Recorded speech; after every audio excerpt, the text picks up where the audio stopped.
Can we tell? To go back to business. Oh, no, it's okay because she can guard that door.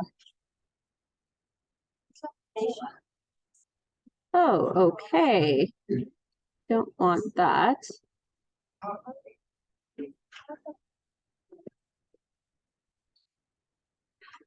Okay, so we're going to start off with the slope formula, and I know some of you who are well through your Unit 9, you're going to be very familiar to this, but it's important to set a good foundation for your 9 and 10 midterm.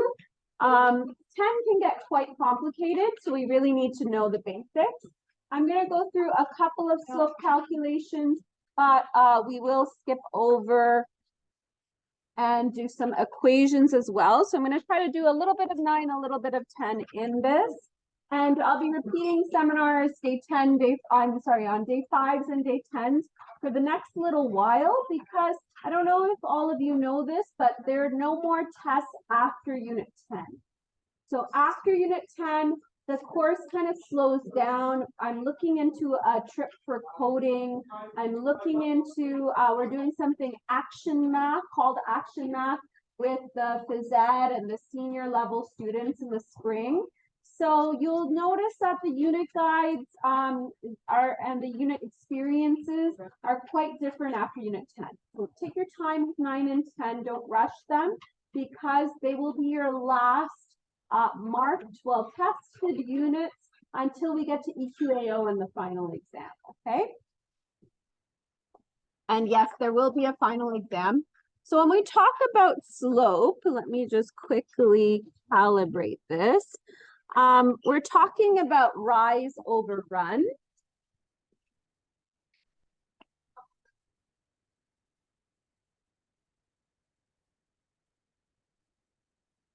Okay, sorry, it's just glitching a little bit. Go. No. Okay, let's try that again.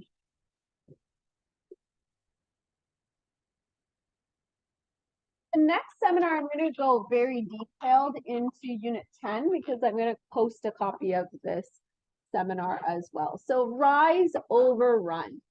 What do I mean by rise over run? So here is a graph. Whenever you have any graph, and you can just sketch this into your notes so you can see what I'm talking about, but you always need to pinpoint 2 points on the line, okay? We like to read our graph. We know from Unit 8, we like to read our graph from left to right. So I'm not talking about my run first. I'm not talking about the horizontal distance. In order to get from my leftmost point to my rightmost point, do I have to go up or down? That's what rise means, right? You can see that I'm going up. When I'm going up, I'm going to write +4. That means to go up. To go to the right means +6.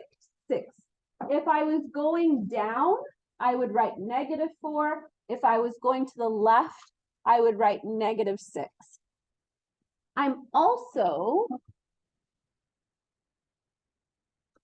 going to highlight what those 2 points are called, right, on the Cartesian plane.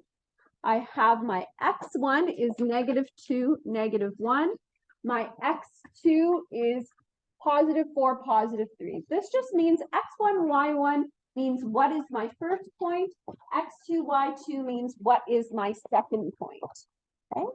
So now that I've labeled those points properly, and on your test, you always want to substitute into the rise over run formula.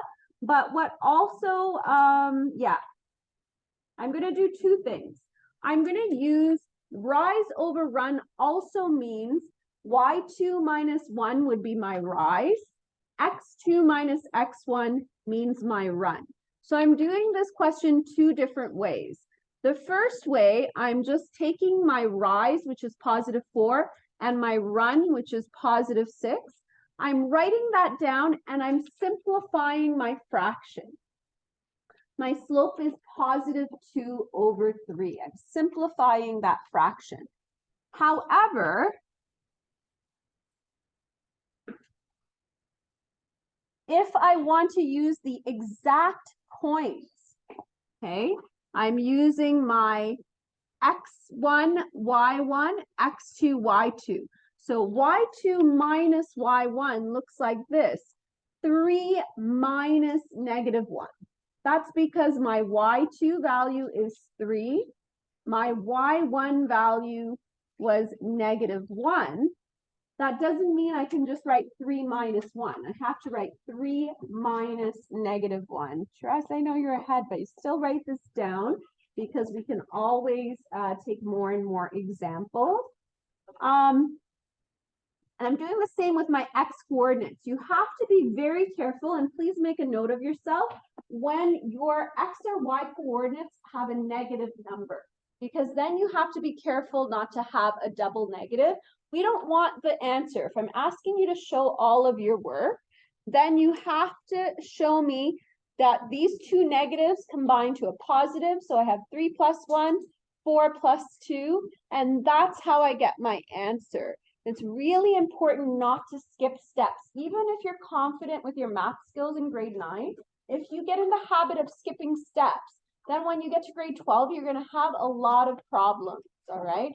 Just be careful that it's locked, so when you come, okay, thanks.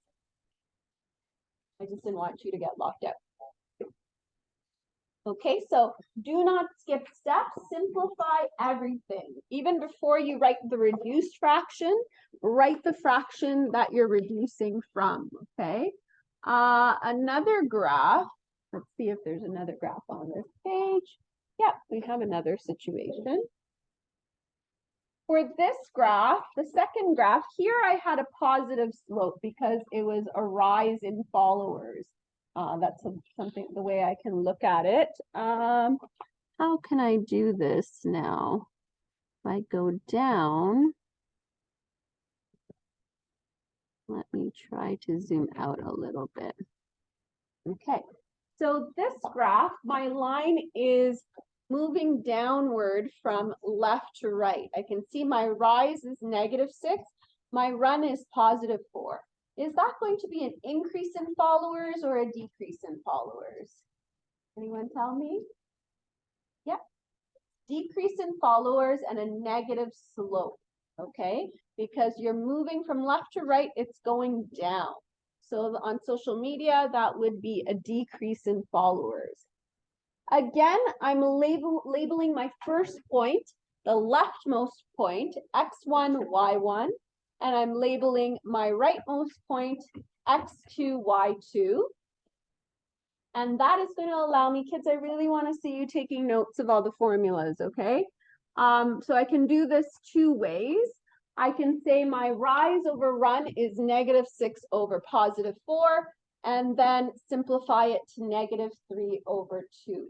Now, we're going to get more complicated with word problems that you will see in Unit 10. But basically, Unit 9 is all about calculating slopes and a concept called first differences. Raise your hand if you've already done first differences before. Okay, no one. So I'm going to include in the notes a couple of these graphs. I'm going to skip over them so that we don't need to spend too much time on always calculating the rise over run. Sorry, those were the two graphs that we just did. Here are another two graphs. For this one, you can see we have a rise and run that is positive.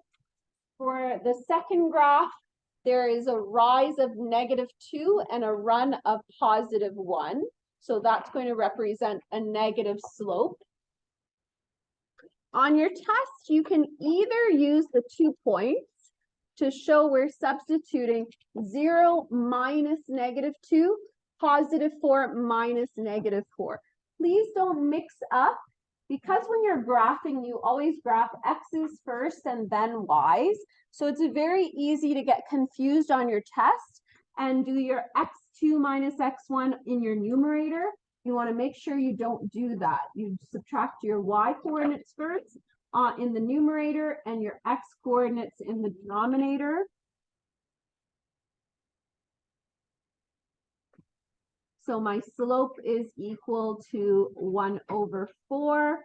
But also if I was simplifying my rise over run, 2/8, if I reduce the fraction 2/8, I would also get 2/8 is equal to 1/4. So please just write down this formula of how we use y2 minus y1 over x2 minus x1. Take the time to do that, just so you are aware how to deal with negative numbers when you're calculating your slope formula. So if everyone can take a second and write that down.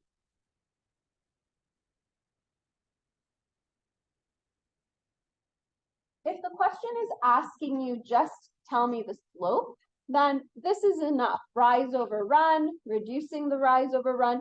But if it's asking for a step-by-step process and to show all your calculations in the slope formula, then you have to do what I've done on the left.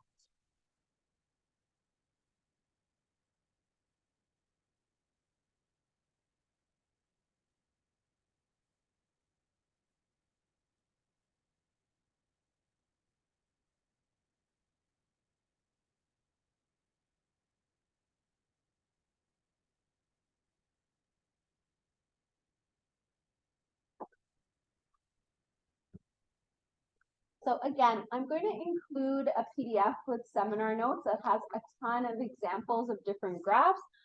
Today, I want to focus a little bit on the harder word problems. So we're going to skip through. If everyone can write the concepts, because this will be in the final exam. So the concepts are really important. The steepness of a line is measured by the slope. It's the ratio of rise over run, but we represent slope by the letter M. So if you're talking about slope in any of your grade 10, 11, or 12 unit guides, we always refer to M as a slope, whereas the rise is the vertical distance between 2 points, and run is the horizontal distance between 2 points. Let me just change the color, vertical distance versus the horizontal distance. So this is important when you're studying for the final exam. If they give you a definition, being able to classify rise, run, and the meaning of slope.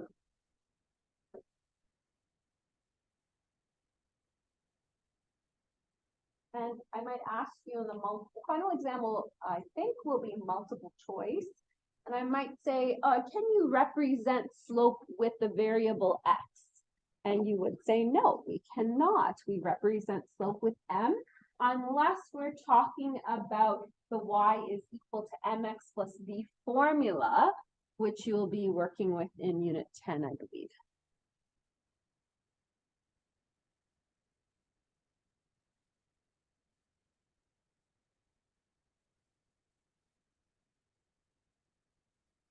I'll give you a second to copy that down.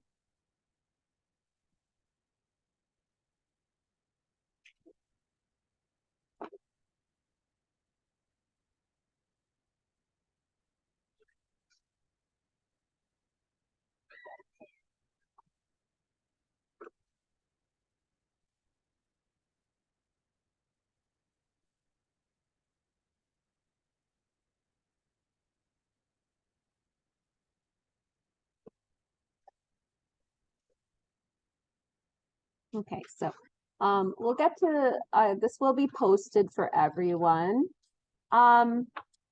We knew this, we covered this in over scheduled days. If you're moving through an upward direction, that means an increase in followers. You're getting a positive rise, counting units in the downward direction. Units to the right give a positive run. Units to the left give a negative run.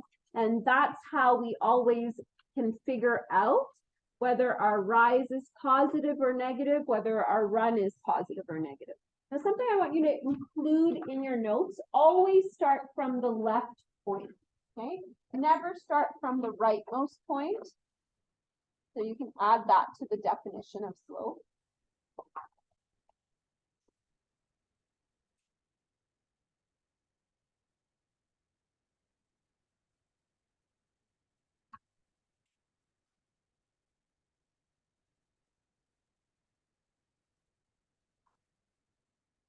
And as you can see, to go from the leftmost point to the rightmost point, we're going up by 3 in this case, and across to the right by 2. That is why our slope is 3/2. It's also why we're going to encounter a lot of fractions when we're talking about slopes and linear equations. And you know, some people come into grade 9 with a fear of fractions, but we're going to have to deal with lots of fractions over the next couple of years. So you want to use your knowledge of fractions and develop some confidence when it comes to fractions. Okay, here's a word problem. Plot the points A1, 1 and D5, 1 on the graph provided. Connect the points to form the line segment A and D. But it wants to know the slope of vertical and horizontal lines, okay? So we have a couple of lines. We don't just have one line. We have a couple of lines here. Now, when we're looking at the line AD, I'm going to highlight that in green, AD, I have my first point, which is 1, 1. And my second point, which is 1, 2, 3, 4, 5. 5, 1. So this is my x1, y1. This is my x2, y2. Right away, you'll know, no matter what strategy you use, that my rise, not going up or down, and 1 minus 1 is 0. 0 over anything is still 0. So my rise is going to be 0 in this case. My run is a positive 4, but it doesn't matter because you're always, for a horizontal line, going to have a rise of 0. And that's why the slope of any horizontal line is always 0. You can write that down.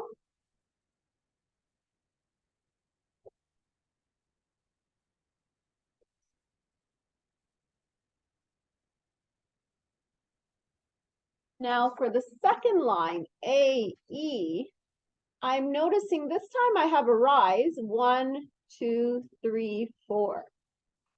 So I have a rise of positive 4, but my run, I don't have to go left or right. So in this case, I'm going to have the opposite scenario where I have a rise, but I don't have a run. And that's probably going to be on the next page. So the slope of any horizontal line is 0. The slope of any vertical line is undefined because yes, you're going to have different rises for vertical lines, but your run is always going to be 0. So a number over 0 is not 0. We call that, in mathematics, say that that is undefined.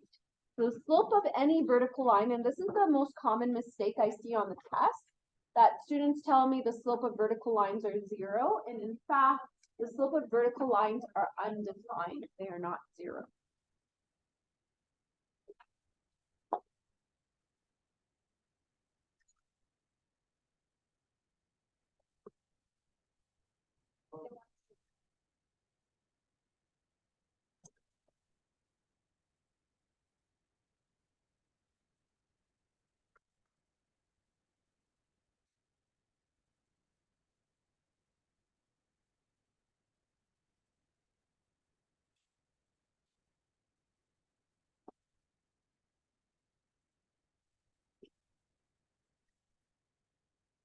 We have calculate the slope of each line segment. So we already know how to do this. We know this is a negative slope, so I'm going to skip over these examples. But this is an interesting one. The ramp at a loading dock rises 2.5 meters over a run of 4 meters. So this is what it's going to look like. And in grade 10, we have more complicated trigonometry questions related to this.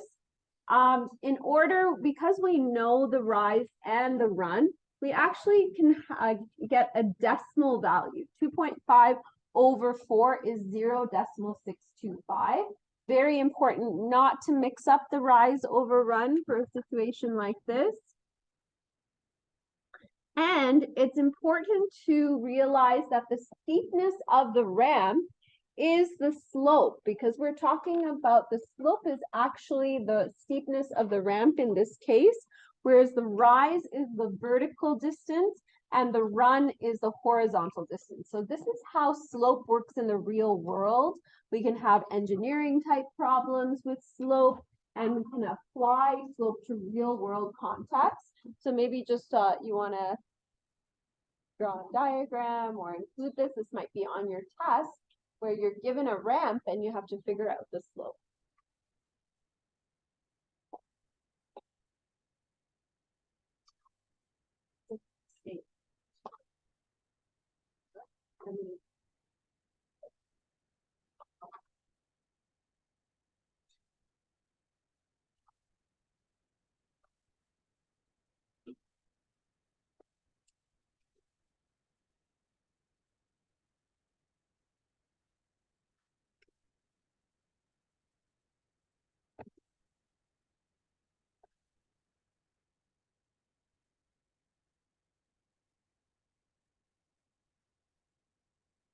Okay, now these are my opinion, these are the tricky ones. When you have to work backwards. So can everyone write this question down, and we're going to solve this together. And this is when it comes into a little bit of unit 10.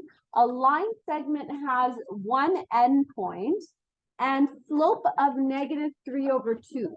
Find the coordinates of another possible point.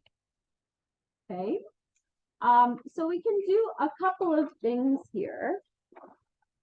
I can start by writing my first endpoint, 4 over 7, and I can actually use my slope. So going down by 3 and across by 2 will give me this point, and that point is 1, 2, 3, 4, 5, 6. Positive 6, 1, 2, 3, 4, positive 4.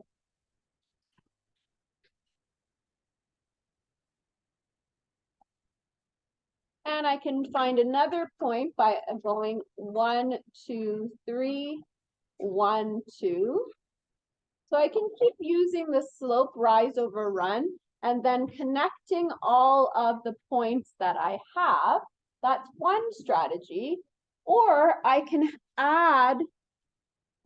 figure out my slope. So if my rise is -3, and let me write that down. My rise is -3. My run is +2. Does my rise have to do with my x coordinates or my y coordinates when I'm talking about up and down? Is it related to my x coordinates or my y coordinates? Y coordinates. So what I'm going to actually do here is I'm going to subtract 3. Or add -3. So we can actually say that as adding -3 to my y coordinates. And my run is +2. That deals with my horizontal distance, which relates to my x coordinates. So I'm going to add +2 here. And what I will get from that is +6 and +4. That's the next coordinate. So you can actually incorporate your slope by adding my rise and run to my x and y coordinates in order to get additional points on the line.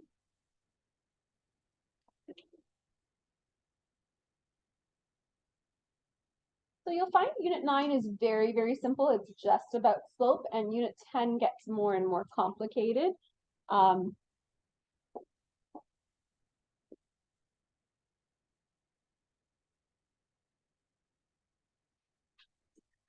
Give you a second to copy this down, and we'll see if there's other examples like this. Otherwise, I'm going to tackle the concept of first differences next. That will definitely be on the Unit 9 test.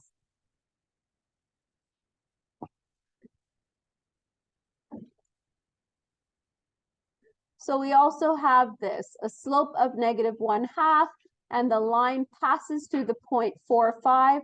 Determine coordinates of 2 points on the left and 2 points on the right on the same line. Now, this is a little bit complicated if you're going in 2 different directions. So if we start with the point 4, 5, so 1, 2, 3, 4, 1, 2, 3, 4, 5. If my slope is -1/2, I know that I'm going down by 1 and across by 2. That's if I'm going to the right. I can keep going down by 1, across by 2, because we're reading the graph from left to right. However, if I want to plot any points in this direction, I have to actually do the opposite. Instead of going down by 1, I want to actually go and right by 2. I'm going to go left by 2 and up by 1. So that will give me my next point. Left by 2 and up by 1.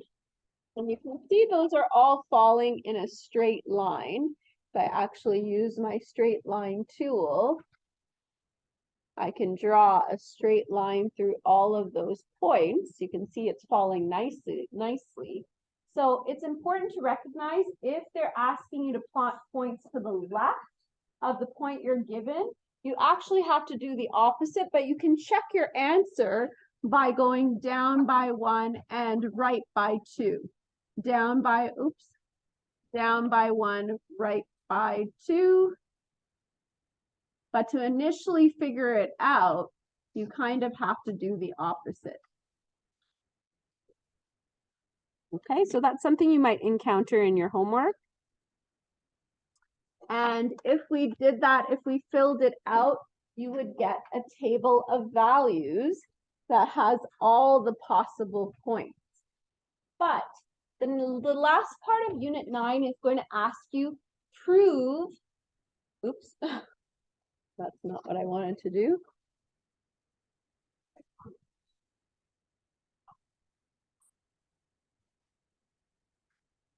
Okay, so what it's going to ask you to do is to prove that this table of values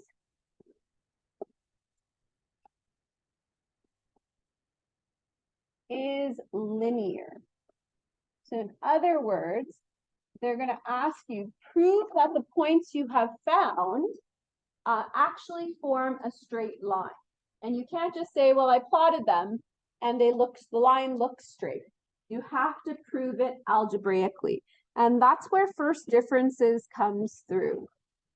I'm going to skip ahead to first differences. Okay, because some lines can look like this. It can be a parabola. It can not be constant rate. What linear means is the rate of change is constant. And so what I'm going to show you how to do is to figure out the first differences. But first of all, can you just copy this in your notes? If the first differences of a relation are constant or the same, then your relation is linear. And if they are not constant, they are not the same, your relation is going to be non-linear.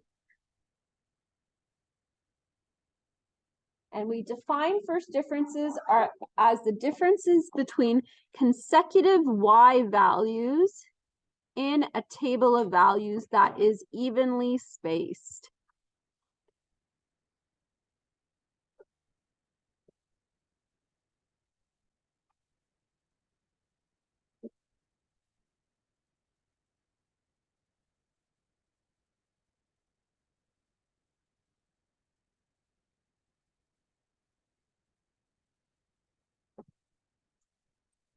So after I go over this concept, I'm kind of going to open the department so you can continue to work here and maybe ask questions in your unit guide, and I can probably see some other students as well.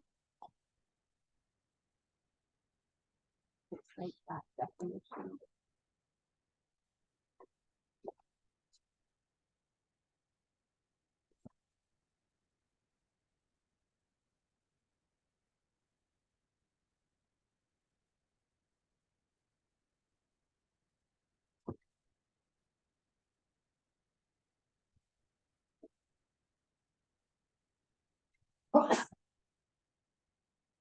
Okay, so what are first differences? How do we calculate them? So if you have a table of values, we first have to check if our X values are going up by the same amount. Right now, our X values are increasing by 1. If midway through the X values were increasing by 2, that would not be right. We need it to increase by the same amount. The second thing we're going to do is we have to remember to start at Y2. We start at the second Y value, and you want to subtract the number that comes before it. Then we're going to go to the next Y value, subtract the number that comes before it, go to the next Y value, subtract the one that comes before it. And that's how we calculate first differences. You always want, you don't want to just write, oh, okay, this is linear, non-linear. In your unit work and on your test, you want to write a different column that shows your work. We're not starting at 7 minus 5, otherwise your calculation will not turn out. 5 minus 7, 3 minus 5, 1 minus 3, -1 minus 1. And if all those values are the same, then we can make the conclusion that the first differences are constant, therefore the relationship is linear. This is the last part of the Unit 9 guide.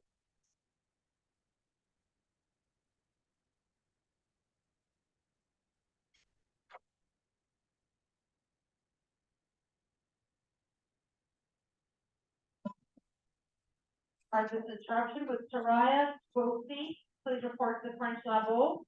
Soraya Tosi to the French level.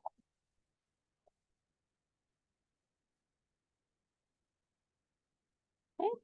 And that's what we're going to do for like a number of examples. I've done the calculations for you. Each time I'm starting with my Y2, subtracting the value that comes before it. And for this particular question, when I did that, these two are +2, but these two on the end are +8. So if all those values are not exactly the same, then you have to conclude that the relation is non-linear. It's not a straight line. Linear means straight line. Non-linear means not a straight line. So yeah. And that's kind of where your Unit 9 ends. What I'm going to show you in a second, let me just end off my, oh no, did my Zoom not record?